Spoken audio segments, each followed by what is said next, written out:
অন্যদিকে সমবায় সমিতির নির্বাচনে সবকটি আসনে জয়ী তৃণমূল। ধূপগুড়ি মহকুমার বাগঘরিয়া গ্রাম পঞ্চায়েতের সমবায় সমিতির নির্বাচনে 6টি আসনেই জয়লাভ করল তৃণমূল কংগ্রেসের প্রার্থীরা। রবিবার কড়া পুলিশি পাহারার মধ্যে চলে ভোট গ্রহণ। ভোট শেষ হওয়ার পর গণনাতে দেখা যায় তৃণমূল কংগ্রেসের 6 জন প্রার্থী বিপুল ভোটে জয়লাভ করেছে। কিছুদিন আগে ধূপগুড়ির কাজীপাড়া সমবায় সমিতির নির্বাচনে জিতলেও এবার কোনো ভোট পেল না বিজেপি। সময় সমিতি যেগুলো নির্বাচন হচ্ছে সব জায়গায় আমাদের বিপুল জয় হচ্ছে, একটা বাদ দিয়ে পরে আমরা সব জায়গায় আমাদের বিপুল হয়ে জয় হচ্ছে। আজকে যেটা জয় হলো এটা তো অবর্ণনীয় জয়। আমরা এখানে 6-0 আমরা জিতে গেছি। বলছেন বিরোধীদের কি বার্তা দিবেন?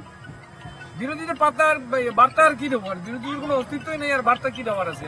এরা ছিল আর কি। আজকে আমাদের এখানে বাপি আলম জিতেছে, তারপরে বিপুল আলম আমাদের ইয়ে থেকে, তারপরে ফজলুল জিতেছে, মহিলা 2 জন আমাদের ইয়ে থেকে বিলকিস আর রেবতী, আর এসসি থেকে আমাদের